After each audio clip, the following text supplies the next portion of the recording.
And ఇంకోటి sir, ఇప్పుడు ఎలాగో ఎలక్షన్స్ కంప్లీట్ అయ్యాయి, రిజల్ట్స్ వచ్చాయి, ప్రమాణ స్వీకారం కూడా అయిపోయింది. ఇప్పుడు కొత్త సీఎం ఆల్రెడీ స్టార్ట్ చేశారు ప్రాజెక్టుల మీద సంతకాలు పెట్టడం.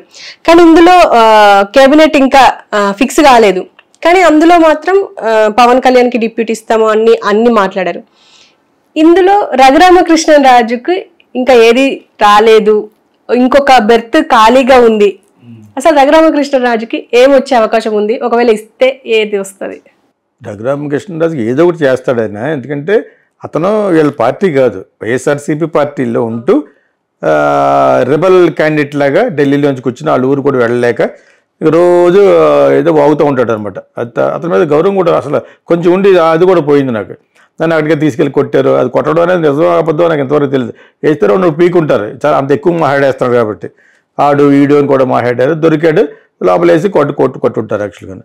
సో అది తప్ప రైట్ అనేటప్పటికి మనం కాదు నిర్ణయించవలసిందే. అతను మాట్లాడిన వాల్యూమ్ రోజు పని లేదు. ఇంక ఢిల్లీలో వాళ్ళు ఊరు ఒకటి వెళ్ళడం లేదు, వెళ్తే చంపేస్తారని. ఇక్కడ కూడా వచ్చేవాడు కాదు. మరి వీళ్ళు అటువంటి వాళ్ళు కాబట్టి ఓడిపోయారు ఇప్పుడు. ఓకే, అక్కడ కూర్చొని అతను మాట్లాడేది TV5 2 3 ఉంటాయన్నమాట. ఇంక ఇదే మాట్లాడుతూ 4 గొట్టాలు వేసుకుని మాట్లాడకుండా చాలా గంటకో మాట్లాడుతూ ఉంటాడు. అతను విగ్గు అన్నవాడిని తిడతా ఉంటాడు. ఇవన్నీ చిరాకు వచ్చేసింది. ఇతనికి ముందే తెలుగుదేశం సీట్ ఇవ్వలేదు, కాంగ్రెస్ ఇవ్వలేదు. వైఎస్ రాజశేఖరతో కూర్చుని మందు కొడతానంటాడా, వాళ్ళు ఇవ్వలేదు, వీళ్ళు ఇవ్వలేదు. అతనికి బీజేపీ ఇవ్వలేదు. ఇతనికి కొంచెం ఎక్కువ మాట్లాడే తత్వం, నాన్ సెన్స్ మాట్లాడే తత్వం అని చెప్పేసి అందరికి అర్థమైపోయింది. ఇప్పుడే కాదు, దీనికి ముందు కూడా డబ్బు ఉంది, బ్యాంకులు ఏదో వేసాడు అంటున్నారు. అలా చాలామంది ఉన్నారు. సుజనా చౌదరి అందరూ కూడా బ్యాంకులకి ఎగ్నామం కొట్టినోళ్ళే కదా. మన విజయ్ మాల్యాలాగా చేసిన వాళ్ళు ఉంది, ఎవరికి తక్కువ ఏం తెలియదు అంతా. ఓకే, సో వీళ్ళెవరికి కూడా కొంతమందికి ఇవ్వాలని ఎందుకు లేదంటే ఈసారి జగన్ గవర్నమెంట్లో ఓడిపోయింది బికాజ్ ఆఫ్ ఓన్లీ జగన్, అతను చేసిన అరాచకాల వల్ల. ఓకే, కొంతమంది 4-5 బూతులు తిట్టి కొడాలి నాని, వంశీ, రోజా వాళ్ళు అలాగ వదలరు. ఇప్పుడు డెఫినెట్గా వదలరు. నువ్వు అంతంత మాటలు మాట్లాడి అంతంత అన్పార్లమెంటరీ లాంగ్వేజ్ మాట్లాడి నీ ఏం చూసుకుని జగన్ చూసుకున్నా ఏం పిక్కుతాడు జగన్? అప్పుడు ఎవరు ఏం చేయగలడు? ఉన్న 10 మంది బయటకు పోతే నీకు పార్టీ లేదు. ఇప్పుడు ఇంకో పార్టీలో విలీనం అవ్వాలన్నా కూడా 10 జనాలు లేరు. ఇటువంటి పొజిషన్లో తీసుకొచ్చి మీరు అందరూ కలిసి, అందరూ కాదు 175 మంది అందరూ కాదు, వీళ్ళే 4-5 చాలా దాని ఏమంటారు త్రాస్టులు ఉన్నారు అక్కడ. మరి అలా ఇట్ల మీద రాళ్ళు గీళ్ళు వేసి హత్య చేయడం ప్రయత్నిస్తారు. ఎవరో జరగచ్చు. మాస్ హిస్టీరియా అంటారు దాన్ని. మాస్కి ఒక విధమైన ఇది వచ్చేస్తుంది, కోపం. అన్ని విధాలుగా తిట్టారు. ఎప్పుడు కూడా లాస్ట్లో కొంచెం ఈయన కూడా గతి తప్పాడు. ఎవరో చంద్రబాబు నాయుడు గారు. లేకపోతే ముందు చాలా కాలం ఓర్పుతూ ఉన్నాడు. వీళ్ళే కాదు, యుఎస్లో ఒకడు ఉన్నాడు పంచప్రభాకర్ అని, ఇంకోటి ఎవడో ఉన్నాడు. వాళ్ళిద్దరిని కూడా డెఫినెట్గా ఇక్కడికి వచ్చినప్పుడు బాల్ ఆడేయాలి. అటువంటి లాంగ్వేజ్ వాడకూడదు. ఇప్పుడు మళ్ళా జగన్ తిడతాను అన్నాడు. తిడితే ఎవరికి కావాలి? నువ్వేమైనా గోడవా? పశువులకి పేడ వేసుకునే డాక్టర్ అటు ఒకడు, వెటనరీ డాక్టర్. వాడు అమ్మల మీద తిడతాడు పవన్ కళ్యాణ్ అని, చంద్రబాబుని. ఏం చేయలేరని కొంతకాలం ఆపేస్తారు అటు ఛానల్. రమణాన్ని జడ్జిని కూడా ఏదంటే అతను కూడా ఆస్తులు కొనుక్కున్నాడు అక్కడ అమరావతిలో అని అన్నాడని. అది సేమ్ కమ్యూనిటీ, కమ్మ కమ్యూనిటీ కాబట్టి వాళ్ళంటే మరి కొంతవరకు ఆపగలిగారు. అటు ఛానల్ క్యాన్సిల్ చేశారు. ఇంకో ఛానల్ ద్వారా తిట్టడం మొదలుపెట్టాడు. ఇంకోటి ఎవడో ఉన్నాడు, అటు వీరాభిమాని అనమాట, పొడుక్కుంటాడు, పేరు మర్చిపోయాను. వాడొక వీరాభిమాని, వాడి ఛానల్తో మాట్లాడి మన అనవసరంగా వాడికి ఎందుకు ఫాలోయింగ్ రావడం అని కొంతకాలం పోయిన తర్వాత మళ్ళీ ఇంకో ఛానల్ పెట్టేసాడు. ఓన్లీ దీనికోసమే. అంటే మీరు ఛానల్ పెట్టి వ్యూయర్షిప్ కోసం కక్కుర్తిపడే చెత్తరాకుడుకులు మీరు కదా. అది ఎవరైనా సరే, ఇప్పుడు జగన్ మీద తిట్టినా, అది చంద్రబాబు నాయుడు తిట్టినా కూడా you cannot use unparliamentary language. అమ్మల మీద తిట్టడం, ఇది తిట్టడం మొత్తం. అందులో ఎవడు చంద్రబాబు నాయుడు గారి మిసెస్ కూడా వాడు ఆ ప్రభాకర్ అన్నవాడు. వీళ్ళందరినీ కంట్రోల్ చేయాలి. ఇక తానా ఉంది ముందు, why can't you take action against him? అక్కడ ఎవడన్నా ఫైల్ చేయొచ్చు విధంగా. అయ్యండి అది తెలియదు, ఇంకా అది కాదో వల్ల కాదో తెలియదు, కానీ they are not taking action against that fellow. అటువంటి వాళ్ళు ఉండకూడదు యాక్చువల్గాను. సోషల్ మీడియా అంటే ఏంటి? ఒక డెకోరం మెయింటైన్ చేయొద్దా? మనం మాట్లాడుకుంటున్నామంటే we must talk ill, bad about bad people, good about good people, ugly about ugly people. Good, bad and ugly మాట్లాడగలగాలి. నేను నా స్టైల్ ఎందుకు చెప్తానంటే పీపుల్ హ్యాస్ టు అండర్స్టాండ్.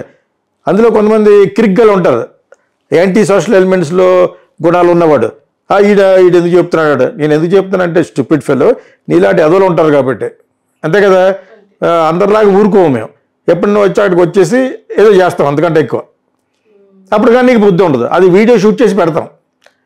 నేను ఒక సినిమా తీసాను కాఫీ బార్ అని, టెర్రరిస్టులను చంపేసి వీడియో తీసి ఇస్తాడు సిబిఐ ఆఫీసర్కి, పాయింట్ బ్లాంక్లో చంపేస్తాడు. ఓకే, 6 కూర్చోబెట్టేసి కాఫీ ఇచ్చి, అందుకని కాఫీ బార్ అది. So that's a message. టెర్రరిస్టులు వస్తారు, కసాబ్ అన్న కూడా వాళ్ళందరూ వచ్చిన వాళ్ళు ఎందుకు అలా ఊరుకుంటారు? సుప్రీంకోర్టులో పెట్టి 5-6 సంవత్సరాలు మేపాళ్ళని అక్కడే కాల్ చేసి వీడియో తీసి పంపించాలి పాకిస్తాన్కి, అది ఐసిఐస్కి.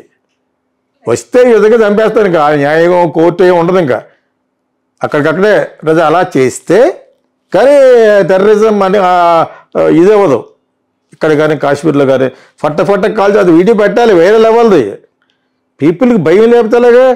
నేను ఒక 15 సంవత్సరాలు 20 సంవత్సరాల క్రితం మా యాడ్ ఏజెన్సీకి ఎయిడ్స్ మీద క్యాంపెయిన్ చేయమని వచ్చింది తమిళనాడుకి. కోట్ల మీద ఉంటుంది కాంట్రాక్ట్, ఎయిడ్స్ మీద అడ్వర్టైజ్ చేయాలి. దాన్ని వీళ్ళ జోక్గాను పుల్రాజ్కి ఎయిడ్స్ వచ్చింది అన్నారు కొంతకాలం. అంటే కామెడీగా చేసుకునే ఇదే అది. అంటే మీరు నిరోధన వాడండి, ప్రొటెక్షన్ వాడండి అని చెప్పే ముందు ఈ కామెడీగా చెప్తున్నారన్నమాట.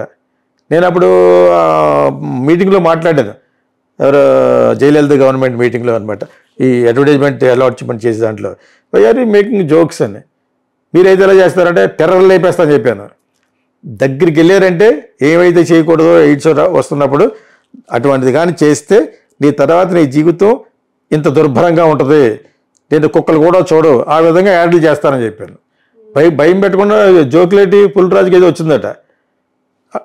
అప్పుడు అంత కామెడీ ఎయిడ్స్ గురించి, ఆ కాన్సెప్ట్ లేదు. అది కామెడీకి చెప్తే nobody will take it serious. Right, అవును. సో ఒక్కొక్క దానికి ఒక్కొక్క. అదేవిధంగా టెర్రరిజం మీద తీయాలంటే, టెర్రరిజం అంటే ఎక్కడ ఇండియాలో పట్టుబడితే ఎలా ఉంటుందంటే ఇలా ఉంటుందని చెప్పేసి జర్మన్స్ని హిట్లర్ కాల్చాడు. అదే మీకు జ్యూస్ని, జర్మన్స్ జ్యూస్ని కాల్చారు, జూయిష్ పీపుల్ని. దొరికినట్టుగా ట్రైన్లో పాడేయడం, చంపేయడం. అలాగ తెలిస్తేనే వీళ్ళు భయపడతారు. టెర్రరిస్టులు ఇండియా రావడానికి భయపడతారు. అటు లేకపోతే సముద్రాలు దాటుకు వచ్చేసి తాజ్మహల్ హోటల్ 5 స్టార్ హోటల్ అది, 5 కూడా 7 స్టార్ హోటల్ అది. అటువంటి హోటల్కి వెళ్ళిపోయి కాల్చారంటే బుట్ట వాళ్ళు వాళ్ళకి ఎంత ఇచ్చుంటారు? అమెరికా అక్కడ పాకిస్తాన్లో 1,00,000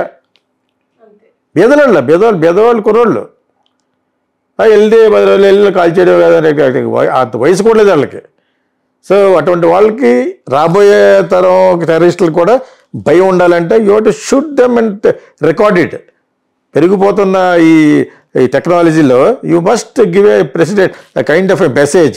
you come to India with a bomb, you will be shot dead on your four head అని తెలియాలి. నేను అదే తీసాను కాఫీ బార్లను.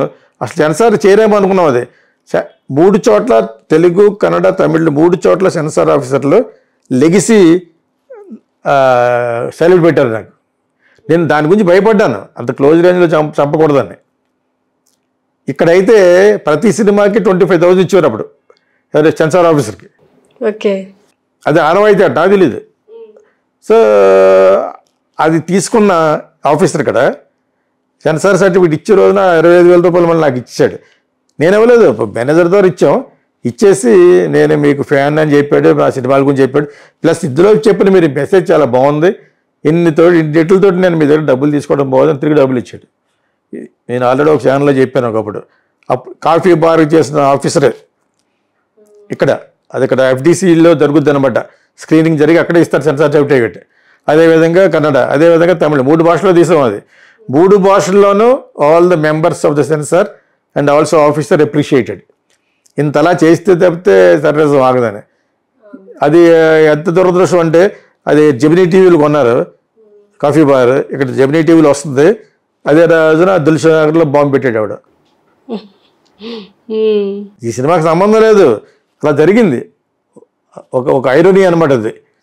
సో ఇంతలాగా మనం చెప్తే అప్పుడు ఇటువంటి క్రిమినల్స్ పోతారు. కానీ ప్రతి ఒక్కరిని క్షమించేసి ఓ పార్టీలోకి వెళ్ళిపోవడం, ఇంకో పార్టీలోకి వెళ్ళిపోవడం, which is not correct. RRR కూర్చొని సోది మాడుతూ ఉంటాడు. ఆ ఏంటి మాట్లాడతాడు అతనికి తెలియదు, మనసులో ఏదో ఉంటుంది అనమాట, తనకి ఏదో కావాలి, నువ్వు వహించి అయితే ఇచ్చేస్తారా, బోల్డ్ ఈక్వేషన్స్ ఉంటాయి అక్కడ. తనకి అసలు సీటే రాదనుకున్నది పట్టుబట్టి పవన్ కళ్యాణ్ వాళ్ళందరూ రికమెండ్ చేయడం వల్ల వచ్చింది లాస్ట్లో. గొడవ పెట్టేస్తున్నాడు ఇలాగ చెప్పేసి. అతను మన పార్టీ కాకపోయినా కూడా జగన్ను బ్యాడ్ చేసే దాంట్లో ఏదో ఉడత సహాయం చేశాడు. ఢిల్లీలో కూర్చుని ఎప్పుడు కూడా తిడుతూ ఉండేవాడు. అతని వల్ల ఎవరో మారిపోరలేదు యాక్చువల్గా. అతను కామెడీ పీస్ అయిపోయాడు. ఇప్పుడు కూడా నిన్న ప్రెస్ మీట్లో ఎక్కువసేపు చూడబుద్ధి లేదు, గంటకు మాట్లాడుతున్నాడు ఏటో. అది ఏం మాట్లాడుతాడు తనకే అర్థం అవ్వట్లేదు. అదేదో ఎవరిని కన్విన్స్ చేయడానికి, చంద్రబాబు నాయుడిని కన్విన్స్ చేసేది ఇది వినేసి వీడికి ఏదో ఇచ్చేద్దాంలే అని చెప్పి ఇస్తే ఇవ్వచ్చు. కానీ ఇతని మీద సీరియస్నెస్ పోయింది. ఇతను ఉండటం వలన వనమంతా చెడిపోతుంది. ఇప్పుడు రేపు అసెంబ్లీ కూడా సరిగ్గా జరగదో తెలియదు, అనుభవం లేదు. ఏదో కొంత డబ్బు ఉన్నవాడు కాబట్టి ఇన్ఫ్లుయెన్స్ చేసి వెళ్తారు కూర్చుని ఉండేవాడు కదా, ఈ సీట్ ఇచ్చేవారు కాదు. బీజేపీ ఇవ్వదు, ఇప్పుడు కూడా ఇవ్వలేదే.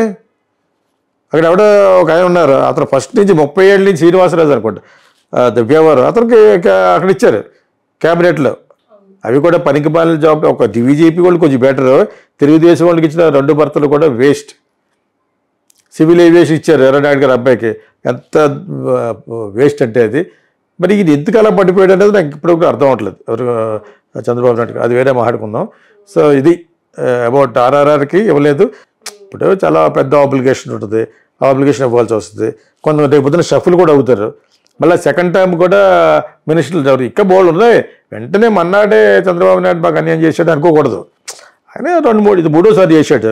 సిపి కొత్త ఏం కాదు కదా, మనకు కొత్త, ఈ తరానికి కొత్త జగన్ పోవటం ఇంకోటి రావటం అనేది. లేకపోతే ఆయన ఆల్రెడీ చేసాడు కదా. అయితే ఈసారి అతని మీద స్టేట్ వరకు మార్క్ వచ్చేటట్టు చేసుకుంటాడని బట్టి నేను అనుకోను. ఈసారి చాలా కొంచెం బ్యాలెన్స్డ్గానే ఉంటాడని అనుకుంటాను. చేత ఎందుకు ఇవ్వలేదు, ఆ 1 సీటు, ఒక బర్త్ ఉంది కానీ మినిస్టర్ బర్త్ ఎవరికి ఇస్తారు? తర్వాత మళ్ళీ చాలామందికి ఇవ్వచ్చు.